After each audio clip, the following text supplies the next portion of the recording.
Welcome to another episode of Toxic Mold Sex Stories with Malachi's Message. I'm Emily Rochelle, and today our co-host is Olivia, who is with Malachi's Message Foundation, who heads up our SIR Support Fund.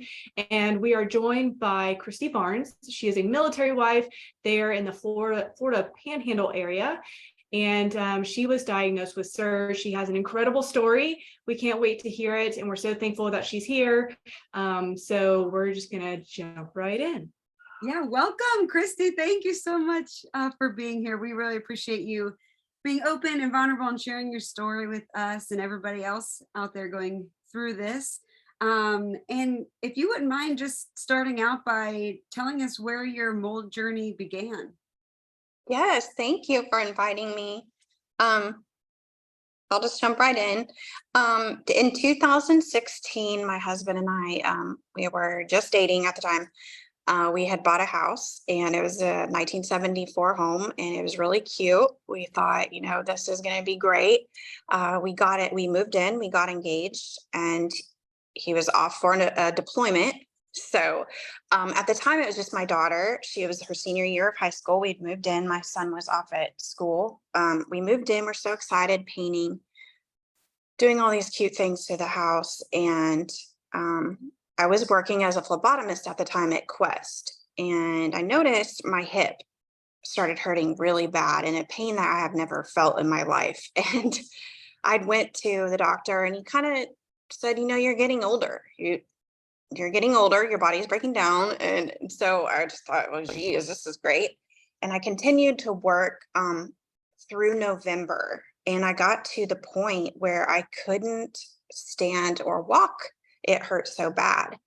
And I went to another doctor, and he said, let's do some physical therapy. So I did physical therapy. And then I noticed my bladder was starting to hurt, and I was having just more and more weird symptoms, just strange vibrating, just weird things I've never had in my life.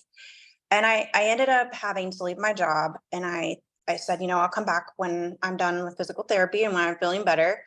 And so 2017, I spent the whole year doing physical therapy, chiropractic rehab, and just went through that and planning our wedding. And we got married in October. And by the end of the year, I was just getting worse. And I was starting to have what felt like I was going into labor every month. And I felt like I was just my body had just gone rogue. That's I kept telling my husband. He came home from his deployment, and I said, something is wrong. I think my body has gone rogue. I think I have an autoimmune problem. I don't know. And he's like, well, we'll just get you fixed. We'll go to the doctor. So I'm like, well, I've been to the doctor. I don't know, So I spent the whole year going to doctors, no one knowing what was wrong, just noticing that strange things were happening to me. So 2018 rolls around, and my husband deploys again. And I got to a point where I was extremely sick. I was vomiting, and these labor things were getting progressively worse. And I had been to multiple OBGYNs, and one that I knew, he said, you can't keep going on like this. I don't know what this is, but you need a hysterectomy. So I ended up having a hysterectomy while my husband was gone, which was horrible, but I didn't want him to have to go be deployed and then come right back and then leave again, because it's so stressful, just the leaving. So I did that. And then a few months later, I think it was about 4 or 5 months, he came home, and I was like, gosh, I just don't know anymore. My body is, all these things have happened. And so we were joking, and I said, what if our house has black mold somewhere and we just don't know? And it was kind of a joke, but I think a day later, I spotted something on the vent in our bedroom, the AC vent. And I said, what is that? And we ended up taking the vent off, and it was covered in mold. What I'm gonna cut in real fast. What made you even think that it could be mold? Why did you have that thought? It's weird, but I just had something in me that said, look around. And it was just not a voice. I'm not hearing voices or seeing, but it was just something in me said, or I don't know. It's really strange, because I just kept feeling something was wrong. You need to get out. And so when I found that, I started kind of freaking out, because I knew how bad mold was. I just knew. I don't really know how I knew. But I've always known, it's not something that's good. But we saw all the vents and we called some people in and, they're like, yeah, your AC is covered in mold. And it's like no one kept up with it when before you. And I said, well, we just had it replaced last year. So how did this happen without us even knowing? But the ducts, were full, and we found out our the bathroom had been vented into the attic, and it was just a mess. And so immediately that night, I was like, we have to go stay in a hotel. I'm not staying here. No one is allowed in this house. So we went to Billetine, which is like a base hotel, and had multiple contractors come in and different people, and called our insurance, and they're trying to find leaks. And it was just a huge debacle. So while we're staying in this hotel, I kept getting these weird feelings, and I just thought, gosh, something says stay away from this house. So one day I went back to let a contractor come in to do infrared. He was going to come in with his infrared light and look around. And so I waited. I was there by myself because my husband was working, and I waited, and he was late. It was 4 hours late. So after he left, I couldn't breathe. I could not see, and I felt like I was going to die. And it was horrific. And I mean, my vision had just gone, almost completely gone, and I just couldn't breathe. I mean, I had full-blown SIRS. I mean, it just and we had a mold inspector come, and he said, you need to go on survivingmold.com and you need to look this up. So immediately, that's all I did. And then we ended up remediating, but I still was so ill I couldn't be in there. We got rid of everything, and we moved into a little RV. We bought an RV. We said, okay, we'll just do this for a while. And I woke up about 3 o'clock in that RV, and I couldn't breathe in there because like the VOCs and stuff were so strong. I could not be in there. And from there, we went back into the hotel. But we didn't have much time because our insurance was saying, we can't find a leak. There's nothing we can do.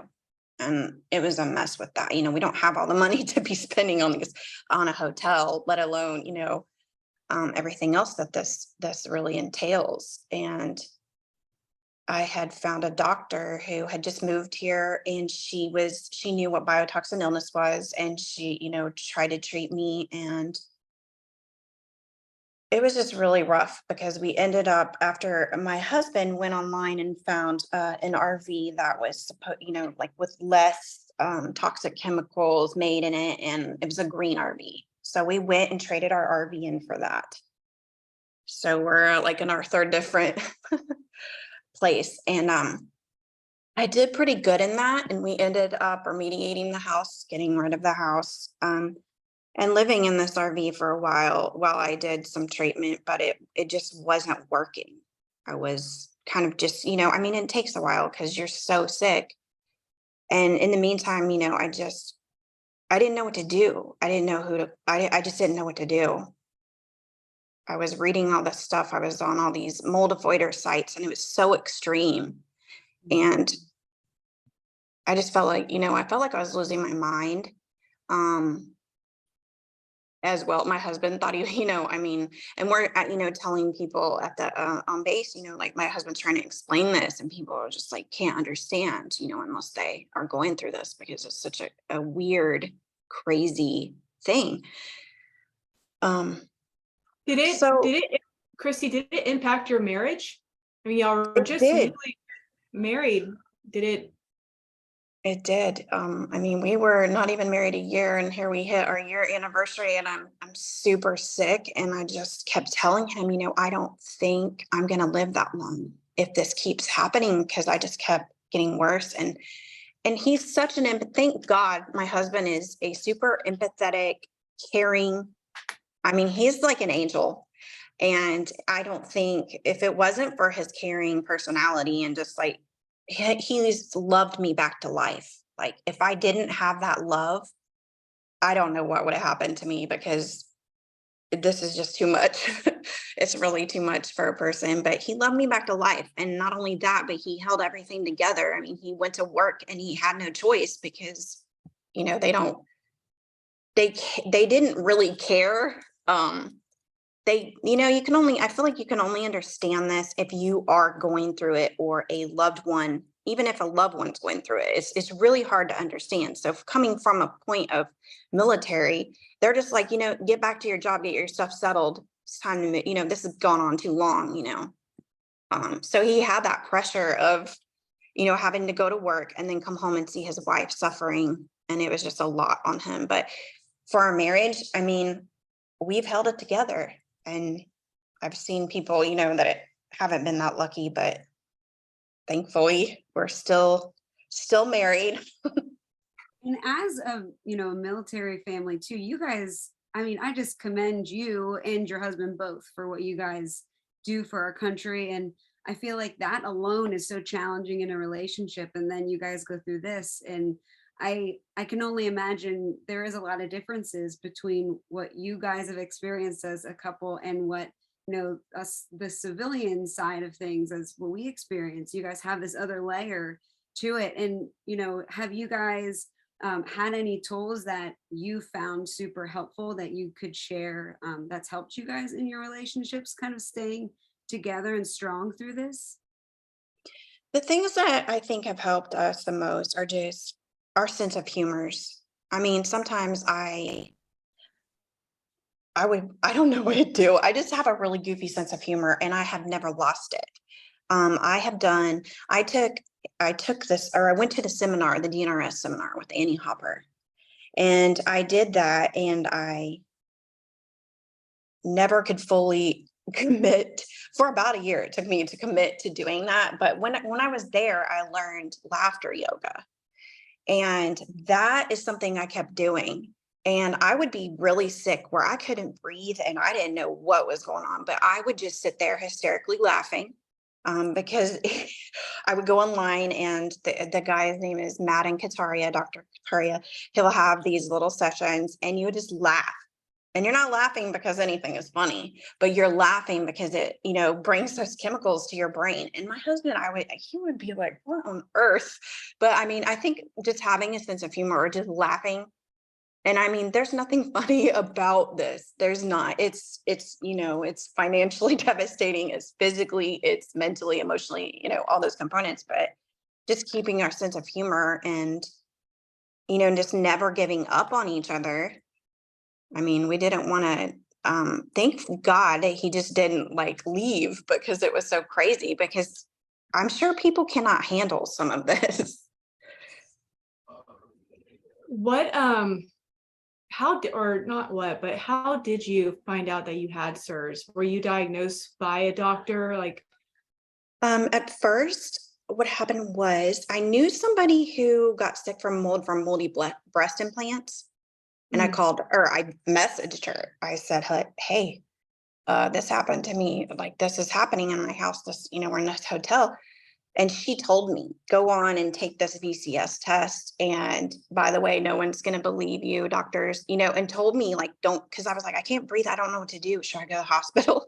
She's like, no one's going to believe you. First of all, doctors don't, recognize this. Mostly, like regular doctors, you need a functional. And when she told me that, I didn't understand at the time. So I searched for a functional doctor, and I looked, and I just, from my own knowledge, VCS test, I saw that I failed it. I started looking on the surviving mold thing and just did my own. I'm just a researcher. I will research all night. So I knew I had this because I had almost every symptom. And I went to this doctor, and she was like, yes. And she did blood work, which was botched. And it was just, a year and a half of that until I was getting worse. We had moved into another place. That we were told, by inspectors, there's no mold, everything's good. This house is less than 10 years old. we moved in there, and I actually found I couldn't breathe. I knew every day I was getting worse, and I thought, what is going on? I'm going to my friends and I'm okay. I'm going to the house because I didn't want it to be the house. But it ended up, I just couldn't breathe in there. And I ended up in a tent outside, and I found mold under these tiles in like a Florida, it's like a sunroom. I found mold under them. So this is happening again. So we had that fixed, and it was the same remediator that we had. And he said, it's really weird that you're still sick. I don't normally see people that are sick still years later. And I just kept hearing people tell me that, it's going on so long, what are you going to do when this house doesn't work? And I'm hearing this, and I'm just getting more defeated. And I'm staying in a tent outside, that nobody even knows about. And so I'm going to that doctor, and she said, I think you have agoraphobia. You need to be on antidepressants and anti-anxiety medication. And that's when I said, that's enough. I'm not going to any more doctors. I don't know what to do. So I drove to my mother and father-in-law's house, about 20 hours from here. And I said, I need fresh air, because all I could do was smell mold. I could feel it. It was just everywhere. Like I just couldn't get away, and we couldn't move away because my husband, we can't just leave. So I left, and I said, I'll be back when I can. And that was really hard. It was very hard on my husband, and it was taking a real bad toll on him. But I mean, I was just a mess. And so I drove up to Pennsylvania, and I stayed on my in-laws' porch because I was not okay in their house. And I stayed there for about 3 weeks. I had an appointment that I had to come back here. And I just breathed. I just breathed in as much air as I could. And I started DNRS, and it really helped calm me down because I was desperate at that point, and I didn't want to go to any more doctors who I thought understood what was going on, but obviously didn't, because I didn't need those things. I needed, I just needed help, just needed someone to understand. But it was just a mess. Yeah. And I commend you so much too for your perseverance that you've had in going through. I mean, I know just how devastating it is to find, mold in your living space 1 time, 2 times, and now you've gone through that and you've seen that. And like you said, okay, we're going through this again. Like, I know laughter Yeah. was really good therapy for you. And so it's like, I wanted to touch on the DNRS. Is that what's helped you then? Like, how have you persevered through all of that? Like, okay, here we are, we're going to go through this again. Was it that DNRS, or what's kind of pulled you through that? Well, I mean, I can't say that it was 100% that. I mean, my faith, I have a mustard seed of faith. And I mean, I have clung to God. Honestly, I can't discount and say that it was this program or this protocol when it has to be God, because there's no way anyone could explain the strange events that have unraveled without, it being something bigger. And I just got to the point where I didn't want to tell anybody anything because they were looking at me like I had 3 heads. So I did start the DNRS, even though I had been to the seminar a year before. I finally said, this is what I need to do because nothing else is working for me. And right now I'm going to focus on my limbic system. I mean, what's the worst that could happen? And I committed 100% to that for 14 months. And we had actually moved again. And I did that for 14 months, and it calmed my system down enough to where I could get a grip on being able to breathe, being able to be outside amongst trees where I wasn't reacting to trees and food and just people and losing my mind. And it gave me that laughter yoga, and it gave me some other people, because I did the living DNRS sessions. So I had other people, but you don't really talk about everything.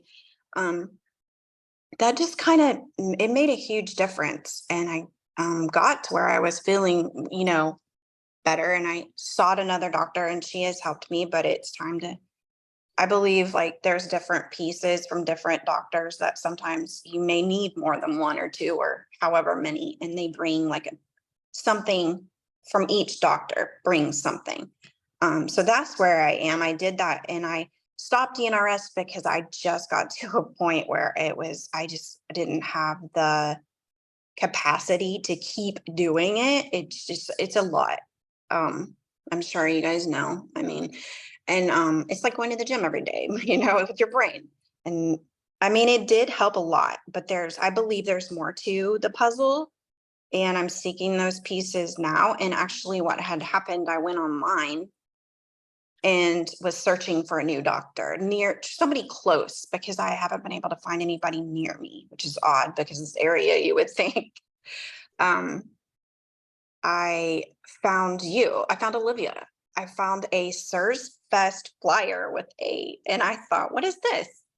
And that's how I actually went in and found Malachi's message. I listened to Elizabeth and Emily's stories, read all of the stuff, listened to your story, and I just kept digging, and then like reading your stories, and and I was like, gosh, this is happening to a lot of spouses, and we just don't know, like other spouses probably, we need to reach out and find and help each other. No one should be dealing with this alone. So that's kind of how.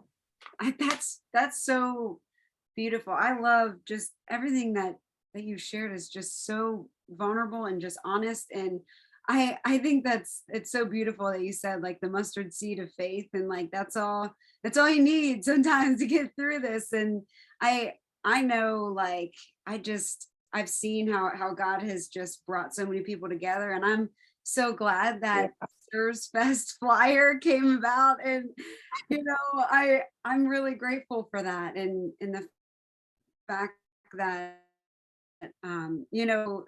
meeting Emily and Elizabeth was just such a God moment too. Like we just got connected through music. And so I just want to thank you for sharing all of the pieces that you have, because like you said, I mean, I really think there are so many pieces to the puzzle. And truly, like for me, I know one of those pieces was faith too. And so I really just, I love everything that you're sharing about your journey. It's just been so wonderful to hear it all. Thank you. It's really relieving to actually get this off my chest, because I don't talk about it with most people. There's people, I mean, I did in the beginning where I just couldn't stop. And then I saw people were saying like, this is going on for so long, maybe you're not doing everything, and it just kind of made me stop to where I didn't want to say anything. I wanted everything to be done and over and then move on. And my husband was the same way. I can see, I mean, I always talk about it with him. So he's so tired of hearing it, but I could see that. I mean, when Elizabeth had reached out to me, I was like, oh my gosh, somebody actually wants to hear what happened. This crazy, because this is a crazy story. I don't want other people to do what I did. I don't want that to happen to somebody. But I mean, I just always feel like if there's some kind of setback, there has to be some kind of set up. Like you have to go up. You can only go down so far, and it has to be up from here. And I just keep these seeds of faith, because that's all I had. I had a friend who prayed for me. She didn't understand probably what is going on because it's so complicated. I just don't think that you can completely grasp something until you're going through it. So, I mean, I have a friend or friends that, know about it, but I'm sure they're like, okay, well, she's just still sick over here, but, and my husband, he prays for me, and he loves me. Like I said, he loved me back to life.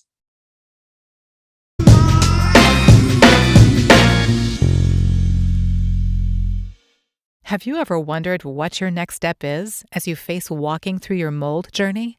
You are not alone. So many people wonder who they can trust and what their next step should be. PJ Harlow of PJ Harlow Wellness is a holistic mold consultant and holistic health practitioner. PJ Harlow Wellness is a virtual IICRC certified holistic mold consultancy. They help homeowners and renters navigate the process of healing their water-damaged, mold-sick, contaminated homes. PJ's experience with a sick home ended up being the inspirational genesis of the evolving company. To learn more, go to pjharlowwellness.com.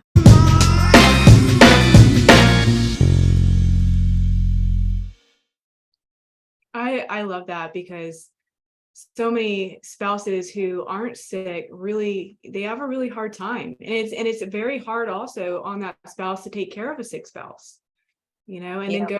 go to work every single day and keep a good attitude, only to know that their spouse is suffering at home. And then Mhm. when they get home, they're the caretaker. It's very hard on them. So that's amazing. It's incredible. Your husband is incredible for the fact that he loved you back to life and he stood there by you, you know. And Um, he still does, I'm not 100%, obviously, it takes a long time. And, he's just there, even when he has to leave. And I know he can't help it. He has to leave a lot, but he's always, supportive of anything that I want to try, or, all these moves. I don't know anyone else do. A lot of men would have been like, no, we're not moving again. And I've had a doctor tell me that, a lot of husbands will not do this. yeah. One thing that I feel like everybody feels in their journey is they feel crazy, and that maybe this is the only isolated event. This is a rare occasion when really, when people start talking about it, you find out that more and more people have experienced it. They've gone through it, or they're just now, you're planting the seed, and then they're like, oh, well, maybe that's what's going on with me and our family. What would you say to anybody who is in the middle of their story right now, going through it? Like, is there anything that you would say to them? What I would say is just don't, I know this is like a cliche or something, but don't give up, but just know there's a light at the end of the tunnel. There is a light, and it's not going to last forever. And I know that sometimes it takes others longer, but there's so many people. It's not just you. And that's one thing, I felt like it was just me. Even when I knew there was other people who had this, for the longest time, I would be like, what's wrong with me? I don't know what's wrong with me. Why can't I get better? But there's so many people dealing with this. And if you just, you know, if you're having strange symptoms, start looking, research, like look into your home. I wish that's the one thing I wish I would have done sooner. But Yeah. just don't give up, because there's just, to me, there is no giving up. I wanted to see my daughter graduate, and I knew, I had to keep going and get well enough to see her graduate that year that I first got diagnosed with it.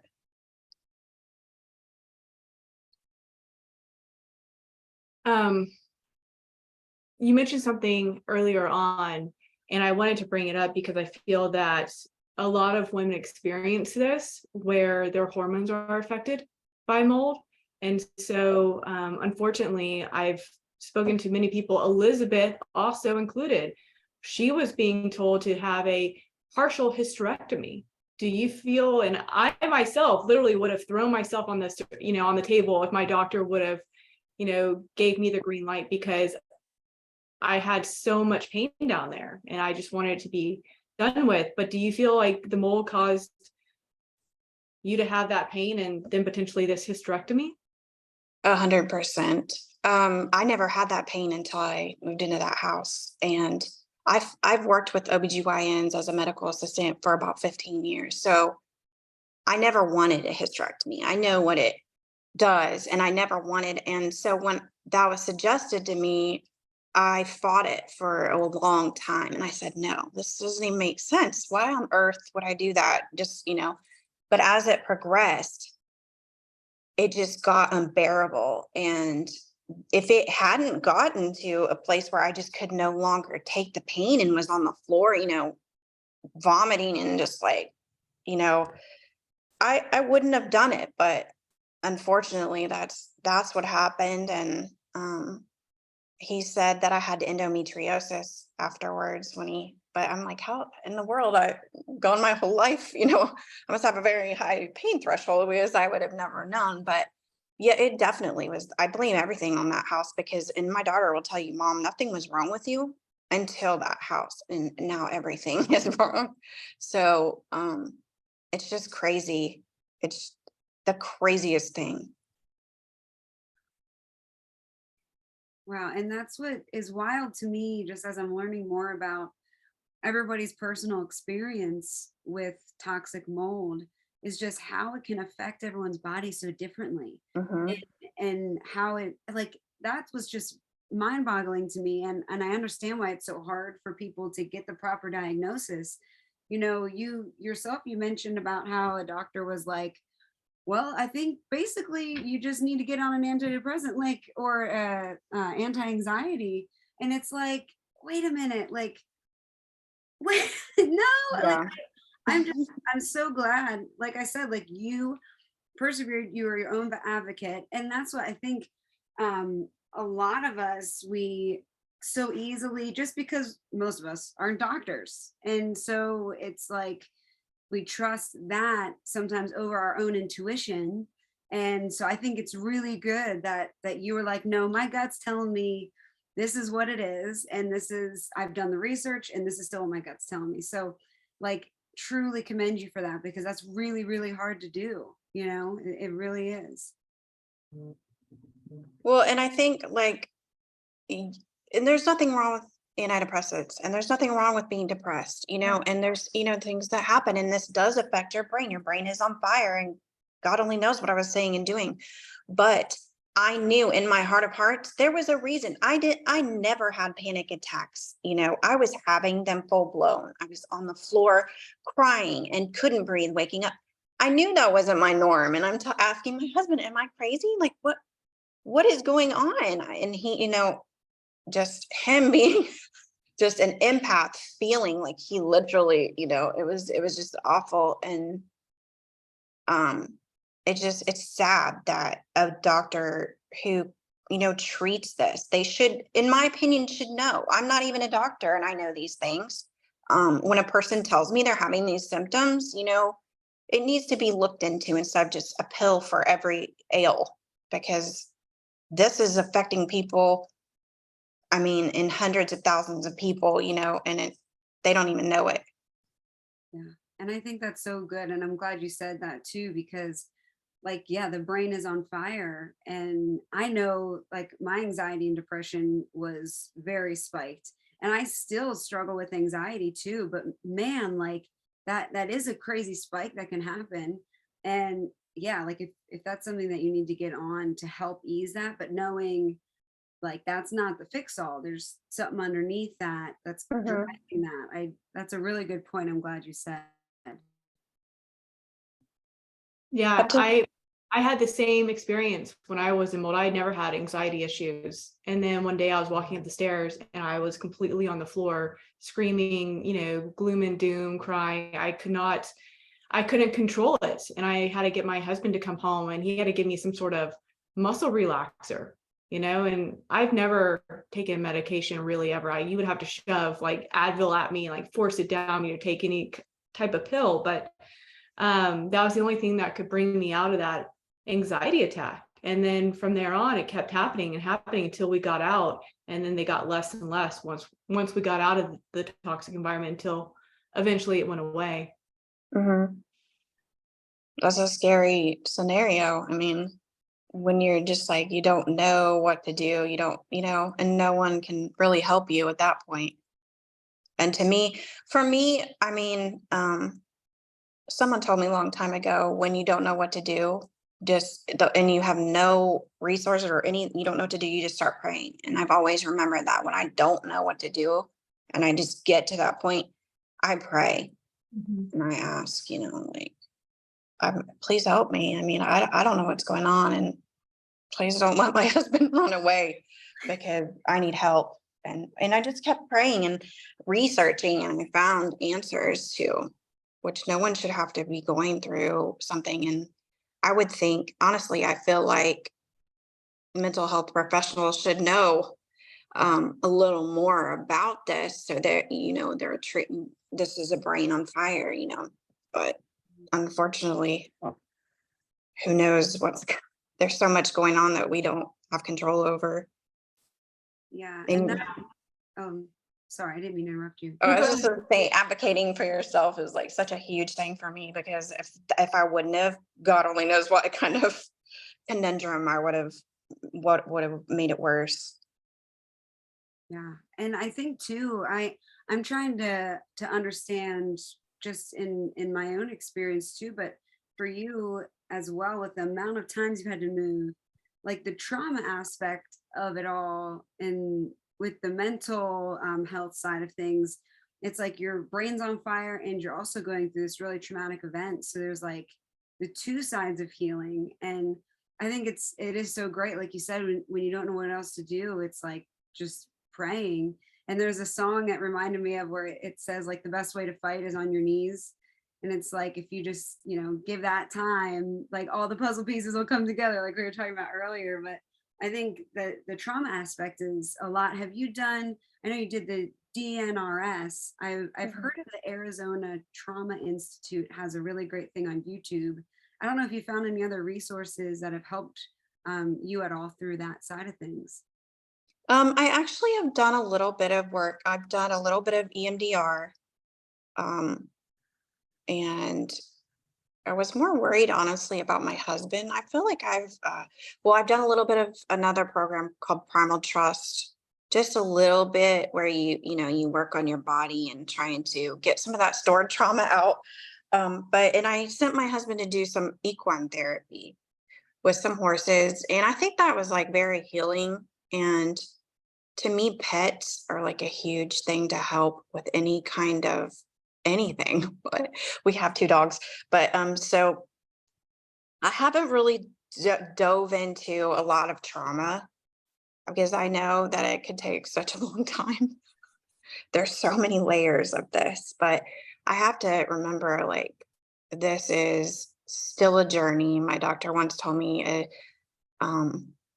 that a journey of 1,000 miles starts with one step. It's, you're not just going to be magically fixed like you want to be one, I just want to pretend that this never happened. But I have to remember, there's obviously more stuff to this. Your mind is such a powerful weapon, and I feel, because a lot of people are like, oh, it's going to take how many years to get better potentially. And it's just like, replace that with, in 5 years, if you do this every single day, you're going to get $1 billion. In 5 years, would you do it every single day? Eat the right foods to help your body, do the right detoxification, things that you have to do to help get the toxins out, the exercising, just whatever you have to do to get better. Would you do it if you would have that kind of reward at the end? And I think a lot of people would say yes. Oh yeah, definitely. I would. I know with the limbic system retraining, like a lot of people, she says, 6 months, give it 6 months. And then, so my mind was like, okay, I just give this 6 months and I'm going to be better. I'm going to be fine. I'm going to go back to work. And here I was a year, like 14 months in, and I'm asking like, what is going on?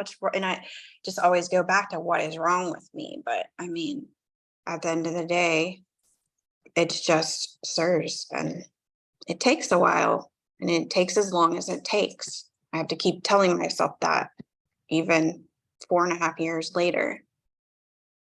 I think other people's opinions and them thinking, why is this person still sick? And that can get in your head thinking, I need to get better by this date or whatever. I should be better by now. Oh, my husband's retiring from the military. I need to be better by the time he gets out. I keep thinking that. And, it takes as long as it takes. And how long has it been? So how long was it until like you started getting sick? You figured out it was SIRS, and then from then diagnosis till now, what's that timeline been? Well, it took about 2 years. I lived in that house for 2 years, and I'm willing to bet I've lived in multiple houses that I didn't know, because where we live is such a wet area. It's one of the rainiest areas in the US, and we get hit with hurricanes and constant rain. So it's not just the homes, but the ACs in each building. So you're getting hit after hit. And I'm willing to, I know I was working in it because the place I had worked was being remediated after I left. But from that house, I lived there 2 years before I knew. And then I got diagnosed. So that was August 7th of 2018. And and then around that, I've just been doing treatments, and right now I've been stopped for, so taking some time off to regroup. So 4.5 years of moving and all of it. I know that your story is, and just you taking the time to do this, it's really going to change people's lives. I mean, anyone listening, even if they don't know they have SIRS or they do, like each piece of your story. And that's what I know, that the struggles and the incredible hardship that you've gone through, I do know that it's going to be used for good. I mean, even though I would not wish this on anybody, and it breaks my heart that you and your husband and your family, you guys have gone through this, but I know that God's going to use this just to bring him glory and bring other people closer to him and heal. So thank you so much for doing this. And Emily, I don't know if you have anything else. I just wanted to put that in there because I'm just like, Thank you. I appreciate Yeah. it. No, seriously, you have an incredible story, and I'm so appreciative and that you came on and to share it today, because like Olivia said, it is going to help so many other people. So thank you. Thank you. I hope that it does help people. I really do. it's helped me. So there's one. And your stories have helped me. I think each story, everybody has a story. And if we can help other people, I mean, who knows? Yeah. You never know.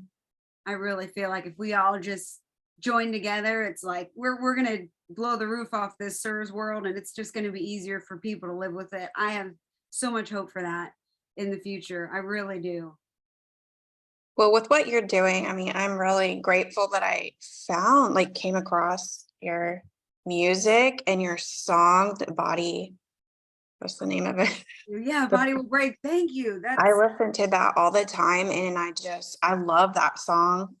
And I It just made was me like, cry. we really need people. Like, I'm just really thankful, like a singer who can spread the word, because it's somebody big who can, and you guys have your Malachi's message. And I never thought, really, honestly, never thought anybody would want to hear my story. But I'm so thankful that Elizabeth reached out and I got to share it with you guys, and you guys listened and care.